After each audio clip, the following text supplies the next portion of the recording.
All right, welcome back for Filmshake, the 90s Movies podcast. Put on your Jerry Curl mullet and punch a rattlesnake in the face. We're here to talk about 1993's Hard Target. I'm Jordan. And this is Nick. And today we have a special guest with us, Jason Kleeberg from the Force 5 podcast. Jason, welcome, and thanks, man, for talking with us. Thanks for having me, and honored to be on the show. Yes, sir. You honored us a while back in 2020.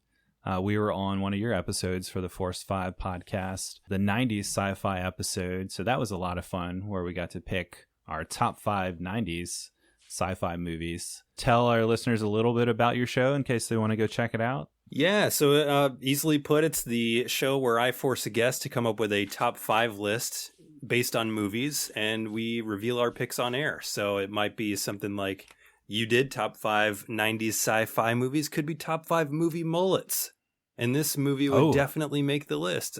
So it's always chosen by the guest, and I just kind of follow along on their coattails. But it always leads to pretty good, interesting conversations and some deep cuts here and there, too. I have to say, too, guesting on your show was integral for our show because whenever we were on, I was recapping the movie Strange Days, which has a very, very intense rape scene, and I was trying to discuss it as PC as possible. It's a very complex film, and I thought about it for a long time, and I thought that I had found a great way to phrase things and describe it. And then my cat came to the closet door because I record in my wife's coat closet and just started meowing and sticking his paw under the door and just blew my concentration, and Jordan had to bail me out. And since then, I've instituted a 3-door policy. So I've got the closet door shut, the bathroom door that connects to the closet door shut, and my bedroom door shut so that no cats can get to me. And it's all because of that guest spot. So I have to thank you for that. I've only had one cat interruption in the 2 years since then, and that's because he was hiding in the coats, and he just jumped on me. Well, safe to say I am the reason for this show's success, and I'll take it. That's right. Cat-free since 2020. Except for that one time. Well, Jason, you brought up top 5 mullets. I feel like you've just spoken that into existence now, and we definitely need to come back on your show and do top 5 mullets from the 90s, from all time. I don't know, but that sounds like a great episode to dive into. And surely we'd all have this on our list. Oh, for sure. Like maybe just hands down number 1. I don't know. It's gotta be. I think it's definitely the most sensual one. Oh yeah. Ooh. Did either of you have a mullet at any point? I was never brave enough, sir. I'm sorry. Yes. Unfortunately, I did when I was a kid. I went through all kinds of antiquated hairdos. I went through the rat tail phase when I was little. I went through the mullet. I went through the bowl cut. My parents were just ruthless, but I think it definitely hardened me for the later years, you know. This is just for your own good, son. We're toughing you up for the real world. Yeah, I mean, I never turned out to be like Van Damme, but, you know, I definitely held my own on the playground because of it. That's cool. Van Damme would be proud. Yeah. I had a mullet in 91, and kids yanked on it and made fun of me, and it was awful. It was not a sensual Van Damme mullet. It was a very nerdy 10-year-old kid mullet, and I still regret to this day, 31 years later, damn. Yeah, I've never grown a mullet again since. Well, man, it seems like, I don't know if you've seen the Gen Zers nowadays, the mullet is coming back. It seems like, I don't know, ironically, or if this is just like back in trend, like a serious fashion statement. But anyway, so maybe we should move on and talk about this movie.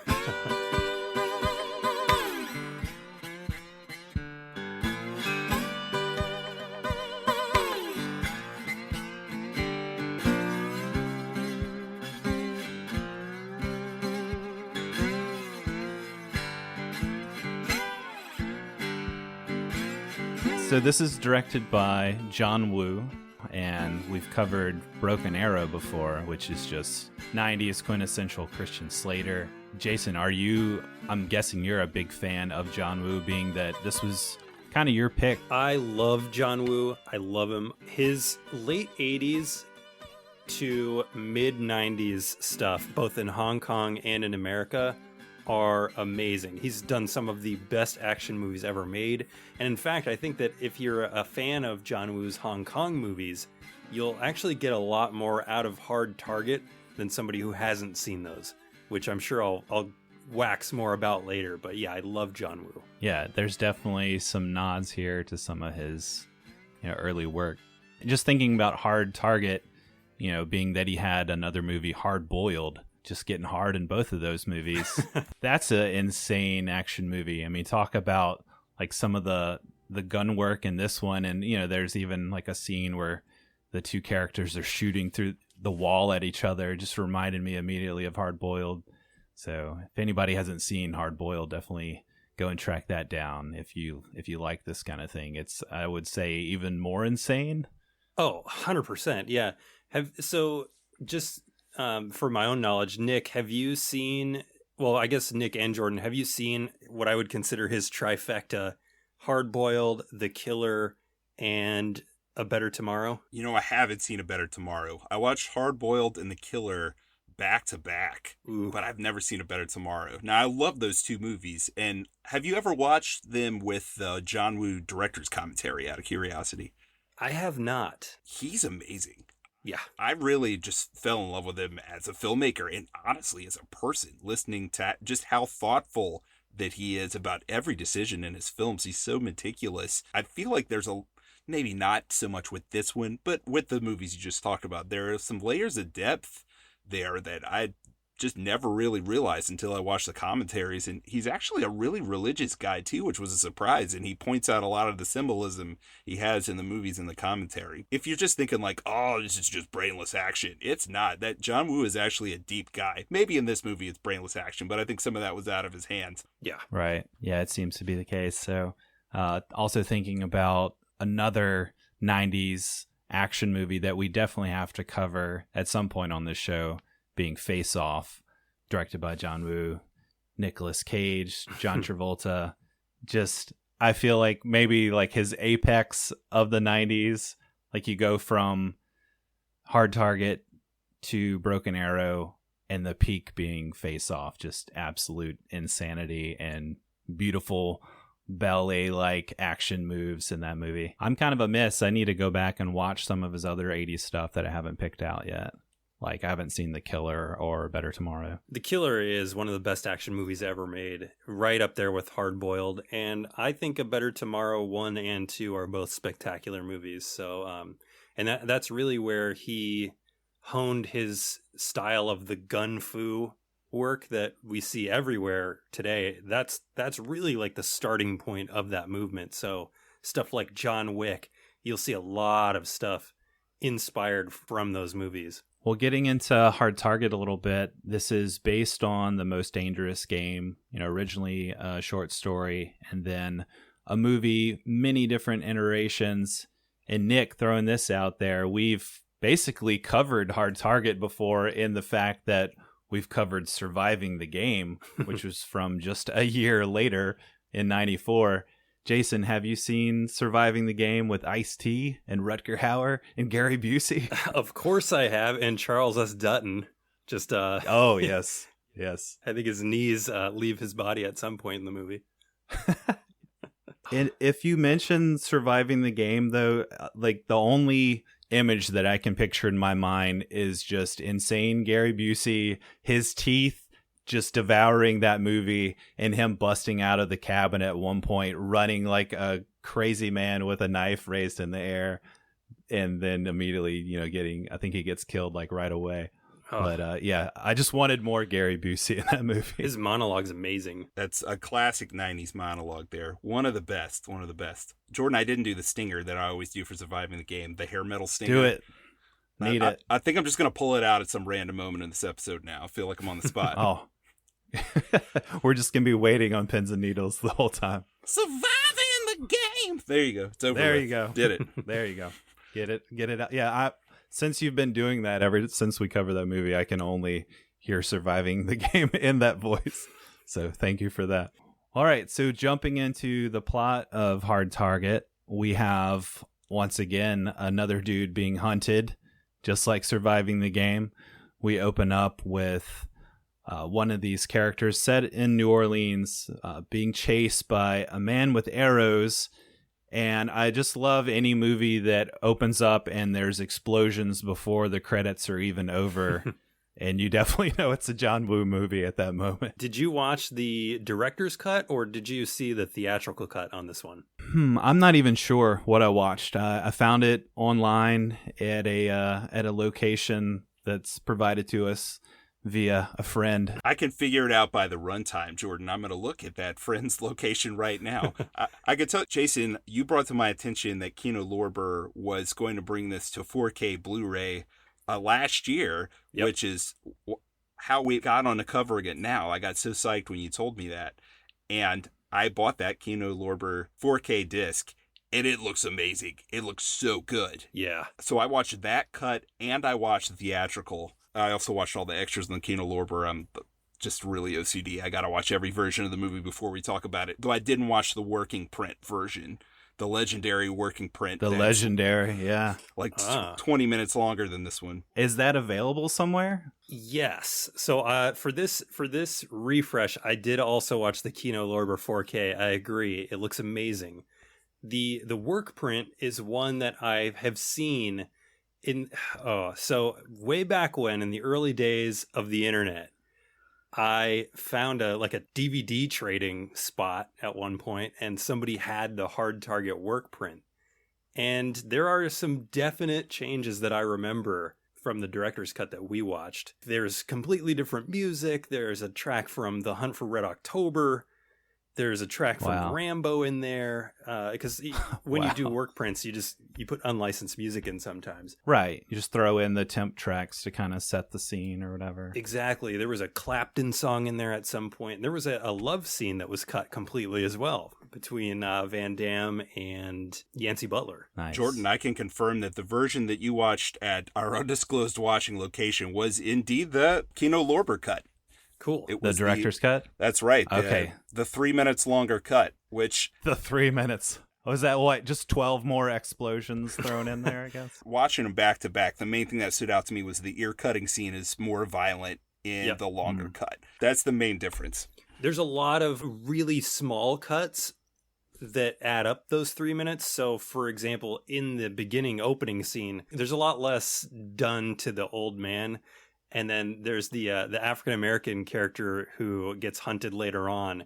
And in that scene where he gets done in, it's a lot longer as well. Like, he takes a lot more bullets as well. And then in the work print, he even tries to get up again, and they give him more rounds in the work print one. So he takes a lot of damage as the cuts go on. Yeah, I love it. This movie is insane that, like, everybody who gets killed gets shot 20 times, doesn't die, gets roundhouse kicked in the face, and then shot 20 more times, and then they die after, like, a grenade takes them out. So, well, yeah, all that to say, this movie was what initially rated NC-17 or X. They had submitted a couple of times to the MPAA to get the R rating because of the violence. But yeah, even the R-rated version that we watched, with the director's cut, I'm assuming that's still an R rating. It's it's super violent. Yeah, it is. I did like the opening. It starts out with the perfect John Woo tone, because this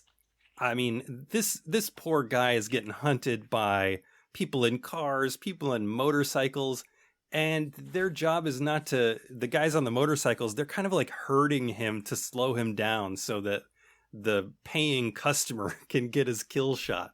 It's just, it's wild. Right, because we find out later on in the movie, these are basically rich guys paying this team of mercenaries or killers to allow them to hunt people down, like, for pleasure. And so a lot of these guys, I guess some of them seem to be trained, like military, or they have an idea of what they're doing with a gun, but of course, some of them are just kind of bumbling around and get themselves into trouble. Did y'all think it was a little weird that we get the title of the movie morphing from the arrow, which is awesome, but it's not the end of the intro scene? It just kind of punctuates the first sentence of the intro scene, and then it keeps going after Hard Target comes up on the screen.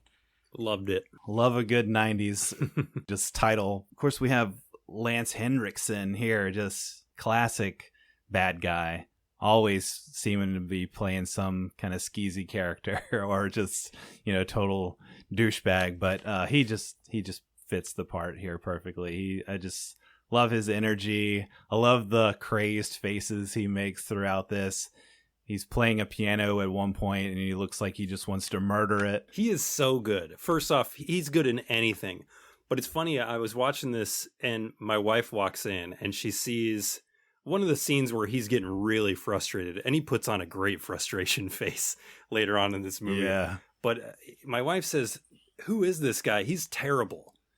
And I turned to her, and I'm like, "What?" She says, "Look at he's overacting. This guy's terrible." I said, No. He just knows what kind of movie he's in. He is chewing the scenery. Later on, when we'll get to it, but later on, there's a scene in which you watch Lance Hendrickson, and I had to wonder, why has nobody, and maybe they have, and I just don't know it, but why has nobody cast him as the devil yet? Because he would be amazing as the devil. Throw out Pacino and put him in the devil's advocate. Yes. Jason, have you seen the fourth Crow film? Which is terrible, but have you seen that film? Is that the one with Edward Furlong? That's right. You've got Edward Furlong, and you have Dennis Hopper as a Satan worshiper that helps Satan come back to Earth in David Boreanaz's body. And he's a pimp. Dennis Hopper's a pimp, and he speaks almost entirely in pimp slang.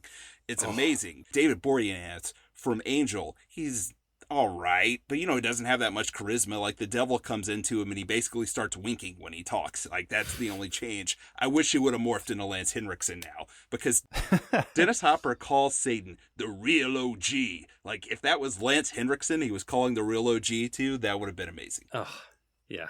Immediately a 5-star movie. Yeah, I can totally understand your wife's point, especially if she's walking into that scene. If what you're talking about is what I think you're talking about later, when he's just really frustrated and he's gritting his teeth, and his coat had just caught on fire and Van Damme's taking out all his guys. Like, he is definitely overacting and going over the top, but you're right. Like, it works.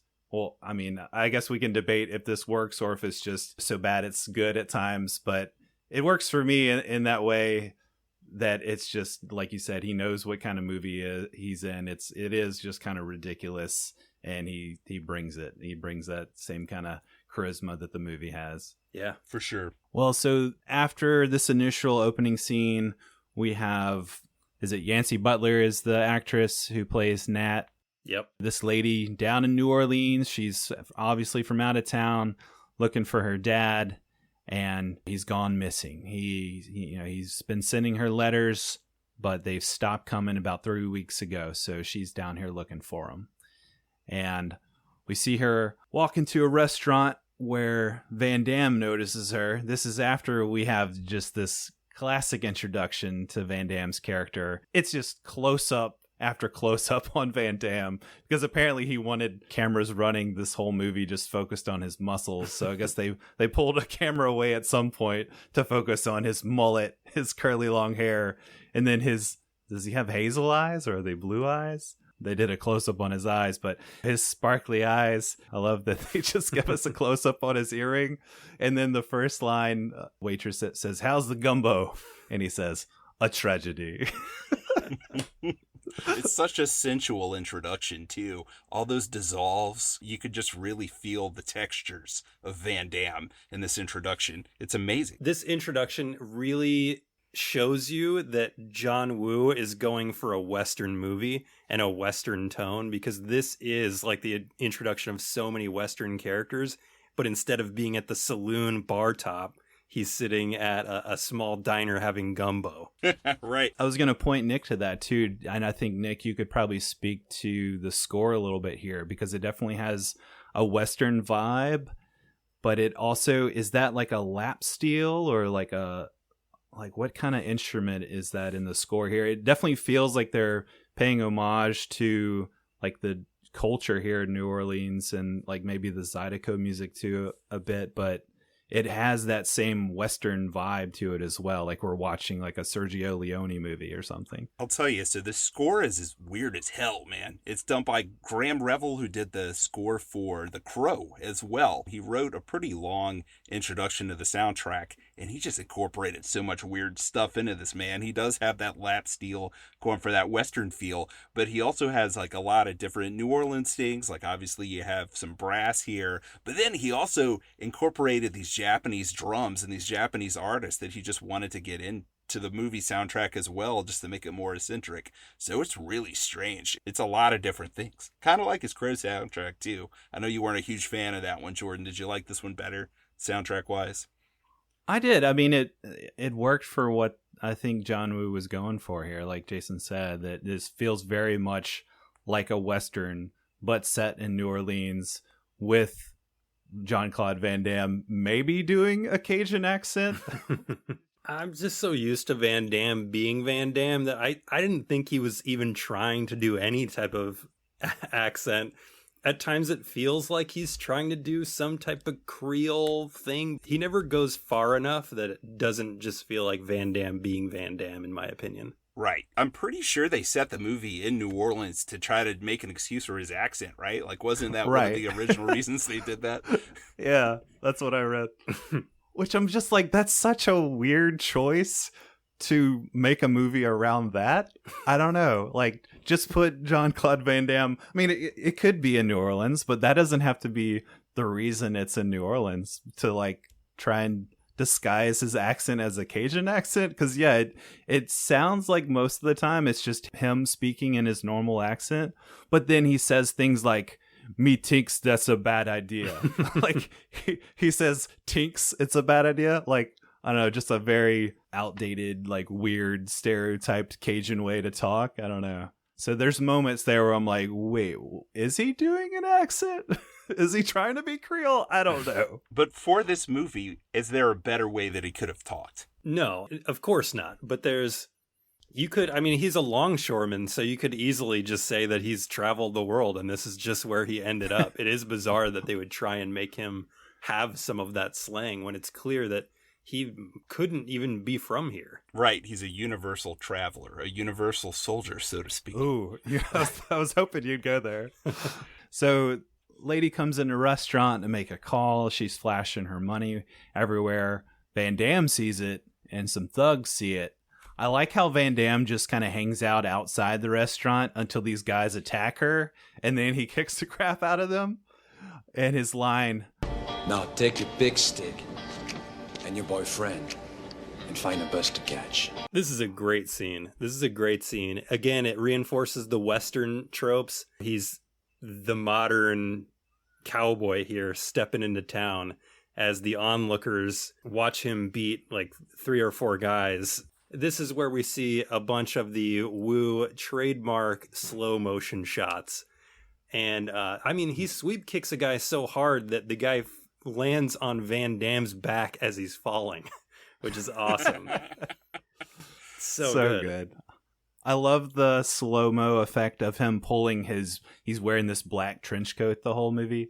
He pulls the coat back as if he's going to reveal a gun on his hip, like in a classic Western. Yeah. But it's just his leg. It's just corduroys. It's just corduroys that is like, oh, I've got my leg here. And then he just destroys everybody with pretty much using almost just that leg, which is insane. Yeah, that scene was great. And really prescient. They try to excuse how all these insane things are happening in broad daylight in New Orleans, a major city in America, because the police are on strike.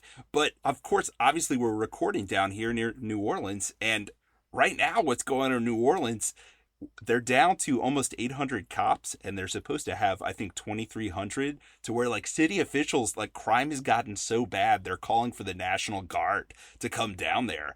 And I feel like this movie kind of predicted that. That's kind of how New Orleans has been the past year and a half. It's a bummer. And this movie kind of predicts that. They need Van Damme. We need to send Van Damme down to New Orleans to get the situation straightened out. If you're from that area and somebody asks you to hand out porn flyers, just say no, because it leads down deadly paths. That's right. If there's one job you should not take in New Orleans, it's that.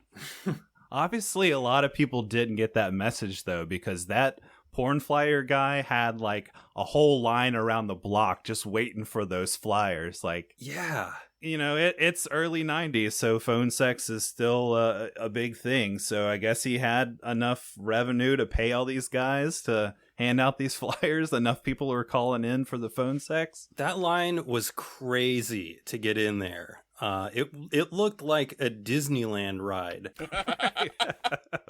But, of course, Van Damme can just, like, step past everybody and, like, walk in and take control. Nick, you mentioned the police on strike, because I'm thinking, like, okay, what's Van Damme's motive here? Like, what's the deal?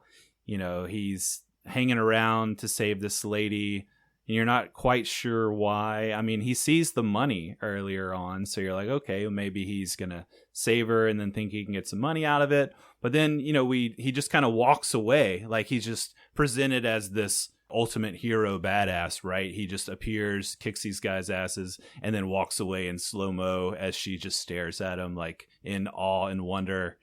And then, next scene, the police are on strike. So then that gets my mind working, like, oh, is Van Damme just like this New Orleans vigilante now? He's got to step in because the police are falling down on the job. Yeah, he's he's that classic Western, like, I'm going to take this town on my back type of thing. I mean, although there is one police officer working at that station, probably the worst cop I've seen in a movie in a very long time. Oh, yeah. You got a missing person? Just catch me tomorrow. I've had a long day. This lady just pissed me off, especially because in the background of that scene, you can see in her, like, little cubicle, it's got a sign that says, it's not the hours you put in, it's what you put into those hours. And this lady's not doing shit. I mean, this is a town where she's apparently the only working cop. And we start the scene with her, I guess it's her birthday, and she's got, like, a little Danish that you'd get out of the vending machine with a candle in there. And, Yancey Butler walks in to file a missing persons report, and this cop just looks so inconvenienced. I was surprised that there wasn't a line like at the porn flyer station outside of this police station, because there's so much going on there. But she just nothing to do, looks so annoyed when Yancey Butler comes in, wants nothing to do with this case. And then when she, like, gives her a lead and sends her on her way, she seems annoyed that Yancey Butler's character didn't say thank you. I was so infuriated by this scene. I was mostly wondering, why does she put her cake in the file cabinet?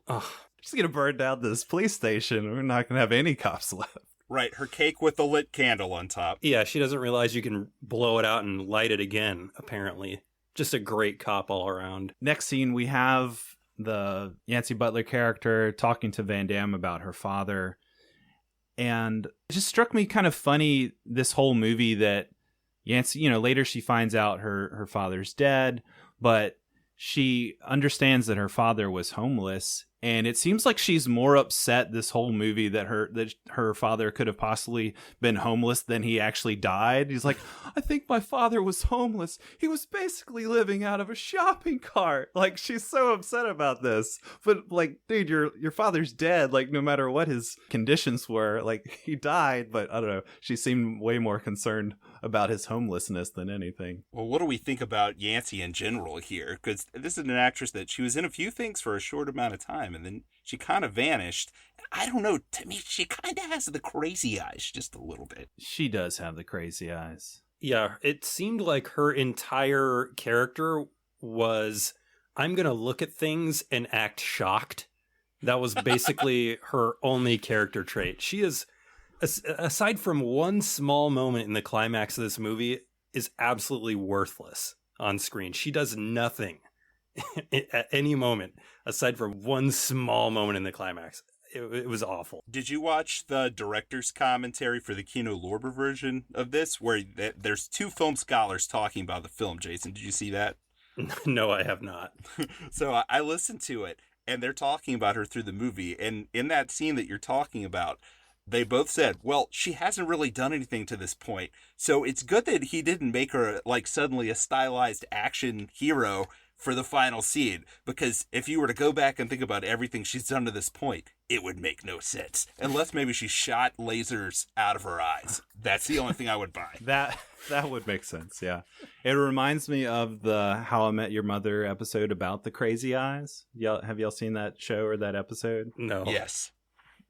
Basically, the idea is like, oh, you meet a sweet girl, but then like everybody around you like knows that they have the crazy eyes, but you don't find out until later that she has the crazy eyes, and she's like a complete psycho. They have the same, all the girls in that episode have the same look in their eyes that Yancey Butler does in this. So she definitely could have walked off a set of this, and years later played a part in that episode because definite crazy eyes. She's trying to hire Van Damme. He's this offshoreman trying to get on a job, but he can't pay his union dues, so he ends up having to take the job from her to help track down her father. I love that when they're in the car later. This is probably one of my favorite laugh out loud moments of this movie, where they're talking about their names and she says, "It's Nat." Nat? Your parents name you for a bug? No, actually, it's short for Natasha. Natasha. What kind of a name is Chance? Well, my mama took one.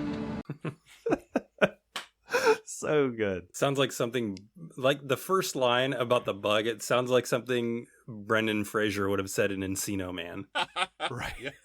But we've got gnats down here in Louisiana, and more so mosquitoes. So I don't know, maybe it's just that culture just coming to the forefront in his character. It's real deep a part of his character. Right, that gnat culture. Then we get into the phone sex flyer guy. Like we said, the whole line of guys waiting outside.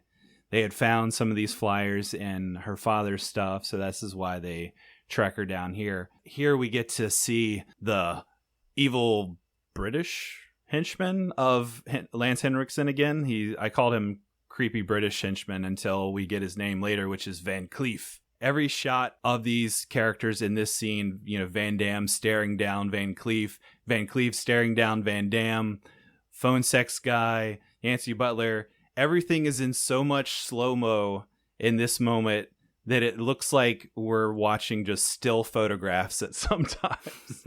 And that leads me to a question for you guys. What percentage of this movie do you think is in slow motion? Oh, easily 40%. Easily. Not enough. Not enough. I like that answer. He's South African, by the way. Yes. Here's something that I've wondered. It's Arnold Vosloo. Do you think this is his real accent? Because usually he's got to put on a fancy British accent or an American accent, but he is from there. Do you think this is how he actually talks? I think that this is his actual voice because I've seen him in other roles and he sounds very familiar. So I think that this is probably his real voice. That's good to know. I also wonder how many of his lines he improv'd, or if the dialogue in the script was just that amazing, because he had so many classics in this movie. What a funny little man, eh? Wakey, you fat fuck! Woodrow. I've been looking all over for you. Randall. You were gonna leave without saying goodbye? I know you didn't mean to hurt my feelings. Randall, I come back here. I cut me a steak. I love it. I love this line right after they leave where Natasha's kind of freaking out and Van Damme has to calm her down. And he says, If you want to find a daddy, you're gonna have to work smarter, not harder. And it almost sounds like he says, you're going to have to work smart, not hard. Like his accent is so bad in this moment, or I had to watch it a couple times. Like, was he trying to rhyme and then just missed it because of his English lack of English? But I actually heard him say smarter, not hotter. Her reaction is just yeah. And then they walk away. Like his line there just fully convinces her to calm down and move on. It's insane. Of course, she does her surprise Pikachu face first. Right. I think this next scene is where Lance Henriksen and Van Cleef visit Randall. They beat the shit out of him, cut off his ear, but then they say they have a new client and they want the right guy this time, and then they throw him a wad of money. Couldn't you just threaten this guy? Hey, you screwed up, you better make it right next time. But Lance Henriksen's rubbing the money, see, we got money, and he's throwing it at him. He's bleeding everywhere. Couldn't you just keep the money? If they weren't so violent, they could have just said, hey, you know what? You keep messing up, you're not going to get paid. That's what a normal person would do in a normal world. I read it as, we have unlimited funds and you're easily replaceable. This money means nothing to us. That's how I took it. Right. Yeah, it's so little money compared to what they normally bring in. I mean, they're getting paid $500,000 from these guys that want to come hunt other humans. So yeah, throw in like a little wad of cash, I guess, means nothing to Lance Henriksen. I guess you could say it just further demonstrates his insanity.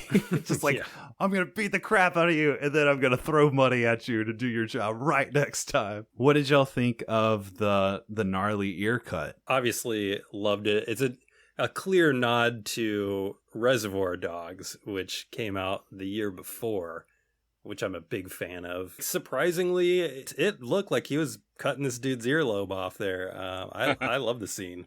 We get into more background for these guys looking for their next quarry, looking into the military background of Chance, and obviously he's one of their targets. He's looking at the report of her father's death, and they have pictures of, supposedly they found his body in a fire where he died, and they have one of the dog tags in a bag. But since this is John Woo, a random dove flies into his apartment and lands on his 2 dog tags, sending him a message, to which Van Damme stares at and says, yeah. He's got a very special relationship with birds in this movie. According to the commentaries for Hard Boiled and The Killer, they're spiritual figures, the birds in his films. They're like spiritual messengers or spiritual representatives. So you can tell, like, this is the epiphany for Jean-Claude Van Damme in this movie. Sorry, for Boudreaux. This is his epiphany. That's right. Get it right. It's Chance Boudreaux. So he goes to the crime scene. I like how he immediately finds the dog tag in the rubble. He's like kind of stirring around with a stick, and he's like, oh, dog tag. It's got a hole in it. There's been some trouble here. There's been some foul play. I do appreciate there's these 2 thugs that show up and just kind of start kicking the crap out of him. They surprise him. He gets some licks in, but correct me if I'm wrong, this might be one of the only scenes in the movie where he doesn't win a fight. He's kind of taken down here and has to show up back at the police station all bloody. Yeah. That would have never happened to Seagal. Because he would not have allowed it to happen. Have you ever noticed Seagal never gets hit? No matter who he fights, he never even gets hit, let alone goes through any real trials. But Van Damme, he does get hit. And you know what? He gets taken out in this scene. I know that Wu and other people in the set have said he has a big ego, but Wu said, he's a really interesting guy. No matter how big his ego is, he does get beat up in his movies, and he got beat up there. I liked it. Yeah, bringing up Seagal, I think that's one of the reasons why I could never stand Seagal. I've always just kind of had a hate for that man in his movies, and I think it's the ego. I think it's the fact that he just seems like he takes himself way too seriously, and he doesn't ever kind of show that other side of himself where, he's vulnerable or he's able to be taken down a little bit. So I think that's one of the big reasons why I appreciated this scene and Van Damme being able to go there. This scene also has one of my favorite quotes in the movie where the evil henchmen tell him, "Tell that bitch girlfriend of yours to point her titties north and step on the gas." Oh, it's so classic. So good. This next scene is Lance Henriksen playing the piano like he wants to murder it. We're meeting the rich guy that is talking to them about the next hunt, and he's chosen Van Damme's African-American friend from the shelter, Roper. That was kind of a shock. First, we're thinking Van Damme's going to be the next quarry, but I really dig the hunt for Roper scenes. I feel like there's obviously some kind of tragic social commentary there. But this part of the movie did feel like it drug a little bit for me. There's a couple things here that I want to highlight. First thing is, these guys talk about, they're so proud that the targets they pick have the tools necessary to survive. But the people that they're choosing they're people that have been homeless for what appears to be long periods of time. These guys are not in any condition to be surviving these hunts. So I think that they highlight that. It's kind of amusing. I also thought, as we get to Elijah's hunt, which you mentioned, the ending of that hunt is wild in that everything they're doing is in plain view of an entire town of people just out and about having beers downtown in New Orleans. Like they're Right. hunting this guy and murdering him in front of crowds. They're just doing nothing. Jason, right now while we're talking, you should Google New Orleans street race and see what just happened this past weekend. I'll just say that cop cars were jumped on, people were run over, traffic was stopped for hours, and no one was arrested. So that's where we are right now. We are there. Well, that's because the one cop, well, I guess I won't skip too far ahead. We haven't had a cop in the last 29 years. Took him out in hard target. To me, Roper being, homeless, African-American man, obviously just disenfranchised, basically kind of forced into this game. He's a war vet and everything, but, with seemingly no prospects. To me, there's just like this whole other kind of messed up, like racial and social angle here that, these rich white guys are hunting this black man through a cemetery and then, into a crowded street where he's, begging people for help. And they're all just like, I don't have any change, man. I don't have any change. And then it's so tragic to me that at the end of this scene, he basically just kind of looks like he gives up and accepts his fate and turns to face his killers after everybody has denied him any help. And they just, like you said, just fill him full of bullets, like in the middle of the street in front of everybody, and nothing happens.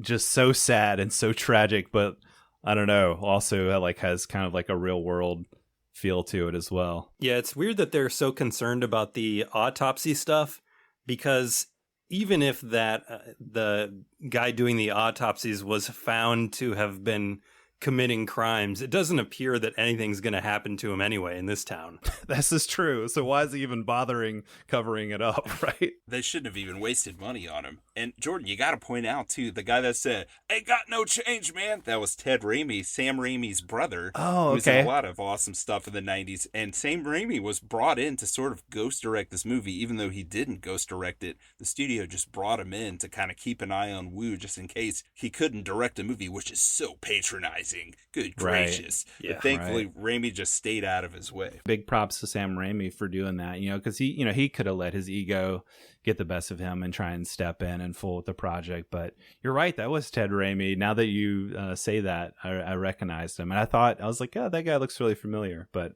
I didn't put two and two together there. That's really cool. One of the greatest cameo artists of all time, up there with Clint Howard.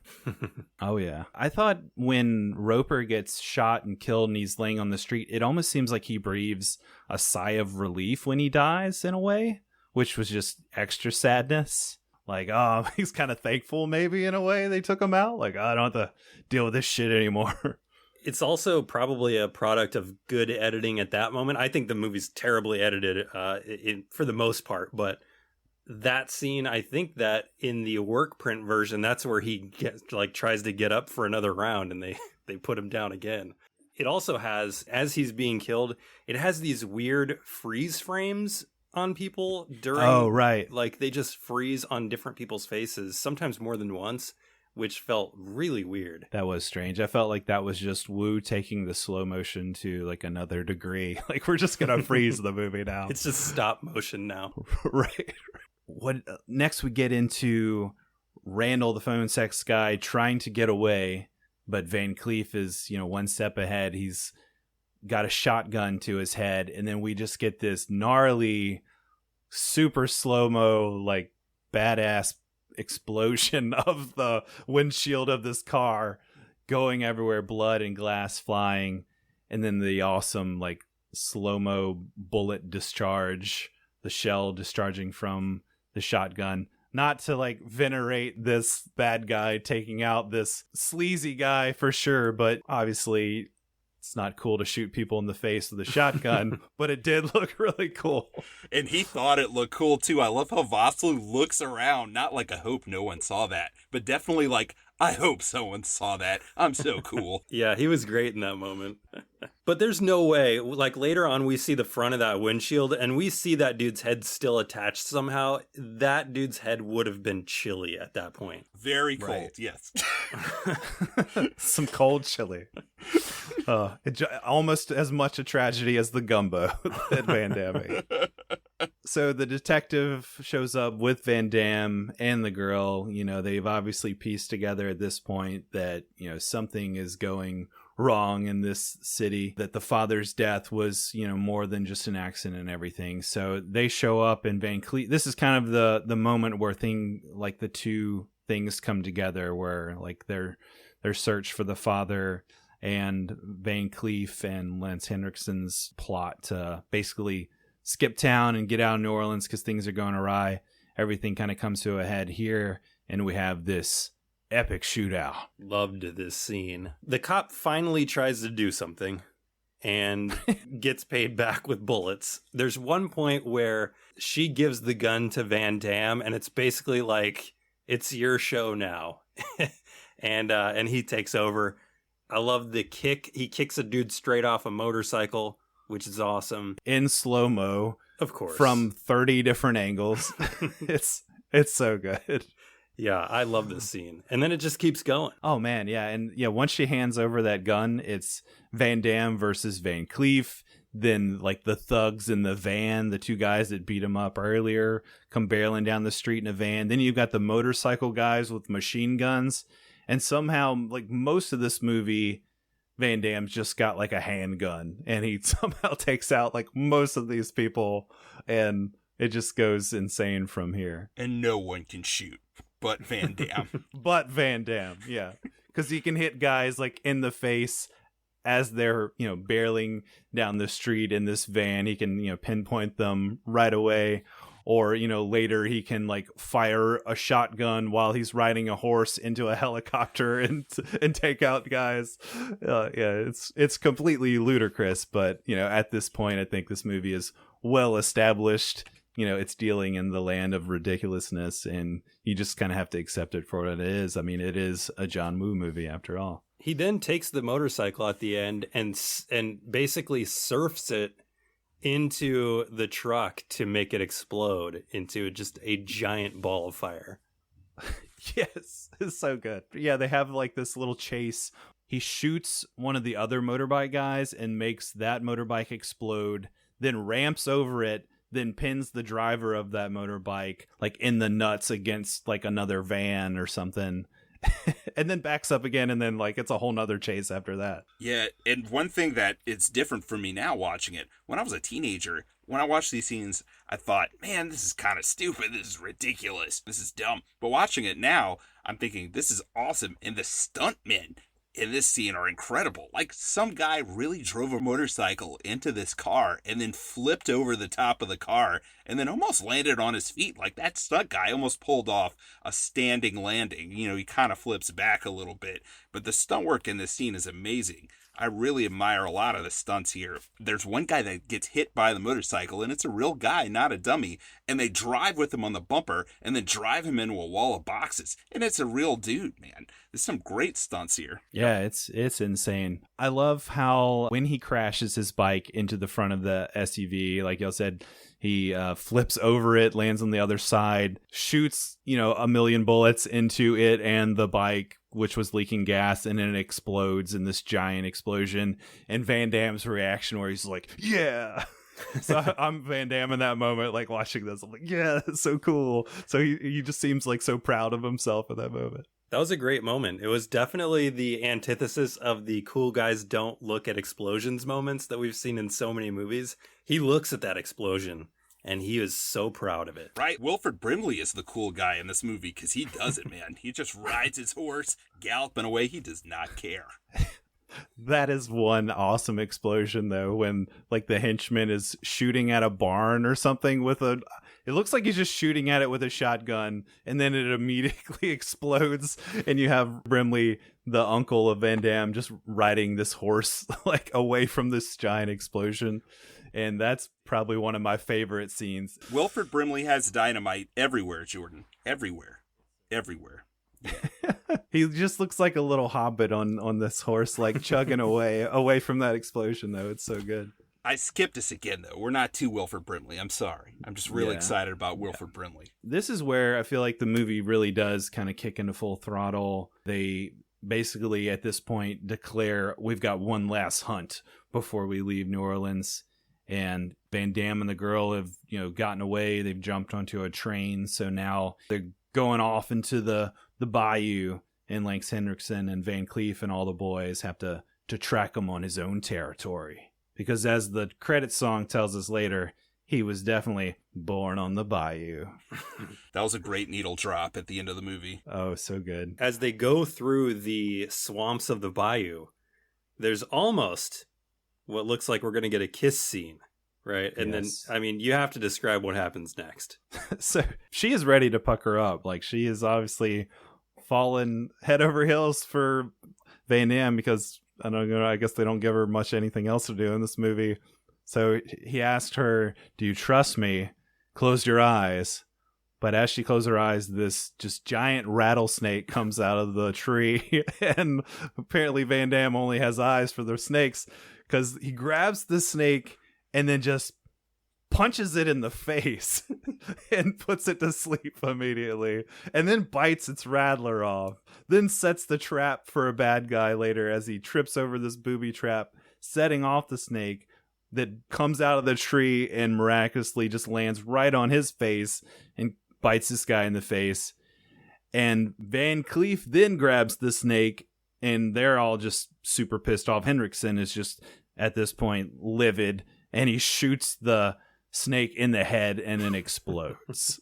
Yeah, I think there was some dynamite in that snake head. Yeah, I think that was a Brimley dynamite stick stored away in that snake, baby. We're also just establishing that, like, this last 30 minutes of this movie, every single shot fired, no matter what gun is being used, is going to cause an explosion. I'll go out on a limb here and say that, when she closes her eyes and looks like she's getting ready to pucker up for a kiss, I would say that there is way more sexual chemistry between Lance Henriksen and Arnold Vosloo's characters than Jean-Claude Van Damme and Yancey Butler's.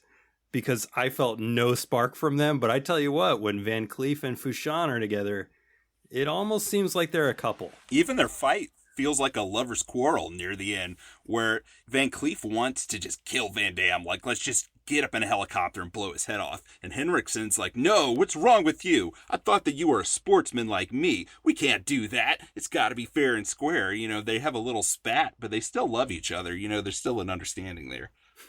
Yeah, there's definitely some respect between the two of them, because not until like the very end do we see Henriksen do like his trademark thing where he just like grabs your lapels and screams in your face. So like he doesn't give a shit about any of these other guys. He's just, "You idiots, go get him." And he's pushing them and he's grabbing at them and he's kicking at them and stuff. But he doesn't treat Van Cleef that way. Obviously they have, a more professional relationship or like a deep respect for each other. But it gets testy, this this relationship between the two of them. He really disrespects all those guys because he basically just grabs all the rich sociopaths from the area. He's like, "If you give me $750,000, you can hunt down Van Damme right now," which is insane, right? Like, give me $750,000 and go kill this guy. Henriksen is a genius. He really is. Yeah. He uses this as like a selling point. We have this most dangerous adversary to hunt down. We really need your help. But yeah, pay us $750,000. And you'll all probably die. And they do all die. All of them die. All 20 of them. But Jordan, Wilford Brimley, buddy. Wilford Brimley, yes. Everyone's uncle down here where we live, man. I feel like everyone's got to have an uncle or a friend's dad like this. I thought Brimley, who's from Salt Lake City, Utah, I thought he nailed the crazy Cajun uncle, man. He's amazing, living in this cabin way far away from everyone. And it's like he's just waiting for his nephew Chance that he raised because, Chance's parents are both dead. He never knew them. But his uncle loves him and has been waiting for him to return. And this leads to a scene that I can just really connect to, which is that he shows up and Brimley's like, "I know you got people chasing you. I can smell them," but that in his awesome Cajun accent. And then he asks him, "Do you still have my 30-06?" which is his deer hunting rifle. And he says, "No, a gator got it," which is amazing. But then he says, "I still got your shotgun." And the sexual, nearly pornographic way that Van Damme picks up the dusty old shotgun and the camera is like softly panning around it. And he goes and blows off the dust. And there's a slow-mo of the dust flying off. I can totally relate to that because I definitely went home one time and my dad was like, hey, you want to get in on this duck hunt? And I've got to tell you guys something. I don't know if you know about this, Jordan. So this movie has a special place in my heart, and that's because they filmed it right next to my house. Oh. They filmed Hard Target, the entire end of this movie. They filmed at the Alma Sugar Refinery, which is in Lakeland, Louisiana, right next to Glen, Louisiana, where I was born and raised. My dad was a farmer. We grew up duck hunting in the area. I had duck hunting on my class ring, right? From birth, you're handed a shotgun. You're like, we're going to hunt birds for food. Our diet is going to be half birds that we kill in the wild and half corn that we grow behind our house. And they filmed this movie, and we're all psyched, even though we never saw any of the filming. They filmed it at Alma, like a mile away from our house, and it was a really exciting experience. So in between our house and Alma, my dad had a huge farming shed. He still has it. Now, my dad's a crawfisherman now. He's a crawfisherman. He doesn't do crops anymore. But back then, he did crops, so all his tractors and stuff he'd keep under this giant shed. So this is a true story. I'm not making this up. It might sound crazy. This is for real. So the ending scene of this movie, which we're going to get into, features about 1 billion pigeons. I mean, there are so many pigeons. And it's John Woo, right? And I think that he said, instead of doves, we'll use pigeons because it's more realistic here, even though we've got a lot of doves where I'm from. So when the movie was over, after they finished filming, they just let them go. They just released them into the wild. And I don't remember the exact count of pigeons. I know it was well over 200 pigeons that they set free. So guess where the pigeons went when they finished filming it? I'll tell you where they went. So my dad comes home one day, and I'll try to imitate my dad's voice. My dad walks into the house. Me and my brother are in there. Says, all them damn pigeons from that movie came to my shed. They're shitting all over the tractors. Sure enough, all the pigeons flew to my dad's shed, and they were just pooping on everything, which in this movie, because pigeons just do nothing but eat and poop, right? So they pooped on a guy's face in this movie in the final scene, and the guy shoots at them with a machine gun. Well, we were... Big mistake. Right. Well, them pooping on my dad's tractors was also a big mistake, because we were then charged to grab our shotguns, and I have to say this to the world. If you enjoyed the movie Hard Target and you were attached to those pigeons and you wondered what happened to those pigeons after the movie, we murdered them. Over 200 pigeons flew to my dad's shed and pooped on and were ruining his equipment. And we had no choice. 12-year-old me and my younger brother and my dad and a few family friends and acquaintances, we had to shoot them all. We had to put all the pigeons down. So all the pigeons in this movie, the heroic pigeons who were giving Van Damme epiphanies and helping him out in the shootout, they all died at my hand. And I'm sorry for that. But not really, because they really were ruining everything. Guess who had to clean those tractors? Me. Let me ask you this. How many times did Van Damme then come back and roundhouse kick you in the face for killing his beloved doves? We never saw him when they were filming, and it wasn't a long shoot in that area because, this was only like a 65-day shoot overall. I think they filmed at Alma for less than 2 weeks. Like, it might have been 10 days max, and I don't think he was there for too many of the days. But it was always like, oh, I saw Van Damme. Somebody would say they saw him, but we never saw him, man. I wish we had seen him. I wish I could have just seen his hair, or maybe gone and collected some of his hair. Because, that mullet was going everywhere. Just want to touch that mullet. Right. And I know I've hijacked this episode, but I'll just end this insane monologue with this comment. How the hell does his shirt stay tucked in this entire movie? He's wearing tight blue jeans to show off them Van Damme cans, but his shirt stays tucked in the whole time. At work, I sit at a desk all day. I can't keep my shirt tucked in. Every time I stand up, it's popping out. How the hell is he doing all these kick flips and shooting people and his shirt just stays tucked in? It's ludicrous. He's got muscles that hold the shirt in for him. He's got that many muscles. No, it's the extra 20 minutes of the work print are just him retucking his shirt in, and they just cut it all out. That's what it was. Yeah. Amazing. Well, let me ask you this, Nick. Does your crazy Cajun uncle, does he make moonshine and say, good whiskey make Jackrabbit slap the bear? Because that's the first thing that Walter Brimley says in this movie. That line is incredible. See, unfortunately, though, as I've told you before, we're not Cajun, right? My people live in Glen, which is like a tiny little in the middle of all these French people, and the Glens are Irish. So I don't have a Right. Cajun uncle, damn it. I don't have one, but all my friends did. So I'm basing it on them for sure. So they had a crazy uncle that, had jackrabbits slapping bears because of their whiskey. Yeah, he should have called it moonshine, though, because a lot of people down here are around where my parents live, because unfortunately, I'm not living out there anymore. I'm living here in Baton Rouge, world capital of street racing. But, people say moonshine. I was a little bummed. I feel like they got a lot of details right. There's even, how did we not mention this? Did you guys notice this sign where they go into the place where the guy's handing out the flyers, and on the door it says, "Live from Araby, Kiki and her Wonder Feet." Yeah. Oh yeah, I saw that. Yeah, I didn't know what to make of that. Have you been to Araby, dude? No, I have not. It's amazing. I've been almost everywhere that they mention in this too, because Grand Isle, which always comes up in the show, like Bayou Lafourche leads to Grand Isle, which they filmed most of this movie along that. That's not in New Orleans or at Alma at the sugar refinery. So this movie is near and dear to my heart with the locations, man, for sure. And I like how detailed they are with stuff, but he should have called the whiskey moonshine. Hey!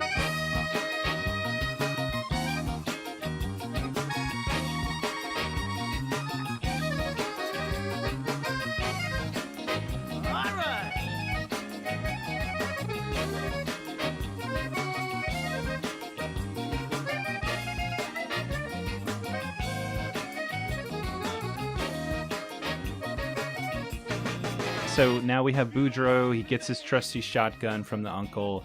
He rides away on the horse. I was kind of confused about this bit where he leaves the girl and the uncle behind. He's saying, like, now I'm going to go hunt them.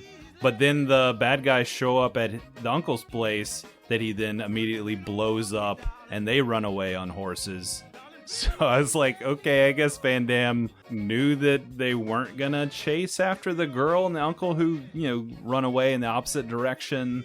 Van Cleef just happens to be able to track him in the opposite way, by the horse tracks and everything. So a little confused there, but hey, do what you can to keep the movie going, I guess, and get a few more explosions in there. This is a great scene. And by the way, Uncle Duvet, Family Member of the Year, he drops everything he's doing to help out his nephew. He might have had plans that day, hit the Home Depot, go to Applebee's, not anymore. Now he's like, yeah, I'll take this girl and we'll just go on horseback. And oh, by the way, you can blow up my whole house. I don't care. Let's do it. Right, yeah. He loves Chance so much. Like, was that necessary? Like, he just had the dynamite ready to go. Like, he's been wanting to do that for years, man. He's just been looking for an excuse. Chance is gonna come by one day, and I'm gonna need to rig my whole house up with dynamite because some crazy hunters are gonna be after him. And I'm gonna look so badass riding off of my horse while it explodes behind me, clutching my bow. That scene is so good. He's got his bow and arrow in the air. He's hooting and hollering, leaving on this horse. I swear to God, I thought he was just going to float straight to the moon with that horse. Like we were going to get an E.T. moment where he's just like his horse is galloping silhouetted against the moon because it was majestic. Yeah, he's going so fast on that horse. And I guess maybe it's the explosion that helps propel him. But yeah, it's almost like he could just start flying in the air. So now they're chasing Van Damme. And they chase him into this after a lot of helicopter fights and them after him on the horse in the woods, kind of leading him into this old factory. This is an insane storage house. Yeah, with these just, at one point they blow off like the whole part of this wall that leads into the Mardi Gras float warehouse, which just, becomes this kind of like fun house, like crazy carnival land where Van Damme can hide and float down on giant floats and shoot at the bad guys and make everything explode. And at one point, Lance Henriksen's coat catches on fire, which apparently in real life, in one of the takes, the coat actually did catch on fire, and he just kept going with it and like starts to take off his coat, and all the actors are kind of standing around looking at him, and he improvised like, "Go get him, you idiots," just to keep the scene going, which to me is just, for this kind of big silly action movie, shows his commitment to this his craft, at least, where he's just gonna be on fire. Like, he's not just a little bit on fire, like his whole back is in flames. He said, "This is what you sons of bitches paid for." Right. That was his ad-lib line, which is amazing. That's great. Because it works on so many levels, right? Like, they did pay him to be in this movie and to catch on fire, but also these guys paid him $750,000 to get their asses kicked and shot up by Van Damme. So it's almost meta. It's amazing. I'm not from New Orleans, so I got to ask you guys, is there nowhere in the city that these floats could be stored? Because these seem really out of the way. That is a great point. There actually is. There are multiple locations where they keep floats. There are even some that you can visit that they'll charge you a fee to go in and look at the floats. Plaquemine, Louisiana, which if you go down Highway 1, which leads to Bayou Lafourche, there's a warehouse there too, and it's just in the middle of the downtown area. So this place does not exist, man. Where they film this, like the Alma refinery is usually just full of like sugar husks. There's no such place as this in real life, but I love it in the movie. It looks great. I'm so happy that they made that choice, though.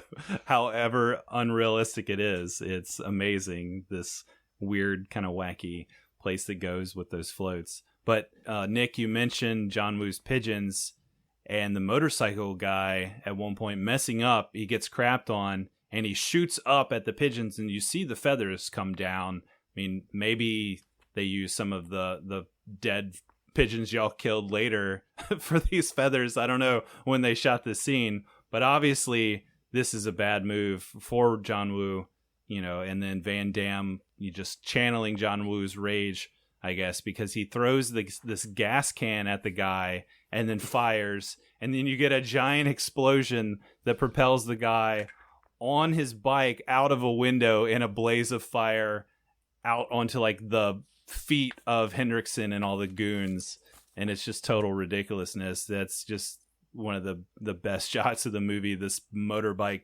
just being blown out of this giant window and this guy still on it and everything on fire, all from this tiny gas can that Van Damme shot at like one time. Arnold Vosloo has the most amazing line at that. It appears your trophy is ripping us a new orifice.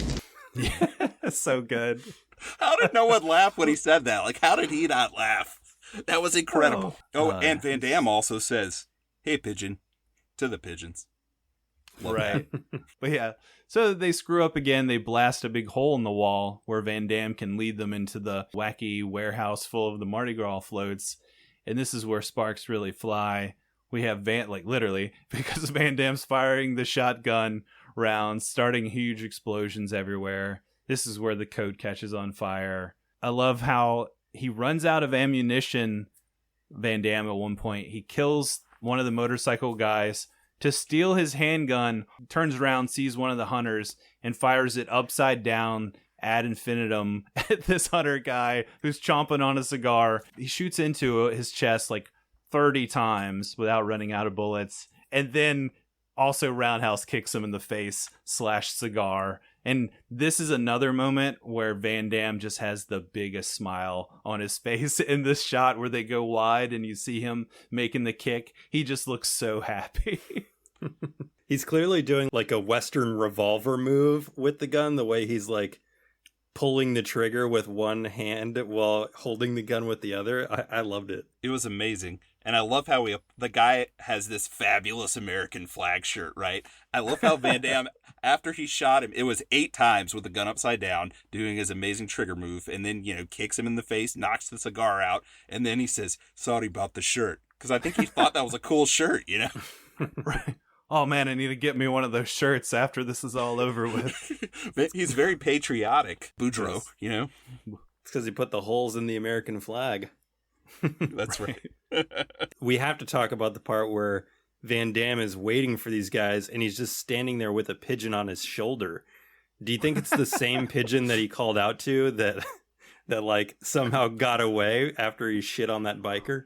I think he trained that pigeon in that moment to shit on the biker to distract him so that he could then throw the gas can at him. I think it was all part of Van Damme's plan. The Van Damme plan. For Woo, I think these are messengers from God. So this is like a spiritual, supernatural pigeon. I don't even think it exists on our plane. Oh, maybe the pigeon sent him a message, was telling him like, hey, there's a gas can over there. You should use that. It's going to cause a way bigger explosion than you'd expect. My friends will distract him. And then shortly after that, you see Van Damme like slowly lowering himself down on a bird or like a dragon or whatever on a big float. It's a pelican. Yeah. It's a big pelican. There you go. Which is our state bird, is the white pelican. It's Very- on our flag. Our beautiful Louisiana flag. Very spiritual connection to the birds in this movie, for sure. Mm-hmm. So at this point, as he's in the warehouse, it feels like the bad guys just start popping up like a whack-a-mole game to be shot and killed. Like they're just popping out of the floats at random for Van Damme just to take out with his handgun or shotgun or whatever he has left. Oh, this is balls to the wall, like bonkers action. There's one thing I am confused about, and it's Wilford Brimley. Well, I get why Wilford Brimley comes to the warehouse. What I don't understand is why Yancey Butler is at the warehouse. Because at one point, he does send her away to go get help. He says, like, call the phone or get to the phone or whatever. So clearly... Call the sheriff. Yeah, clearly she leaves, but then comes back. I have no idea why she was with him. It's so she can grab one of the guy's guns, and then the thug comes after her and is like, You fucking bitch!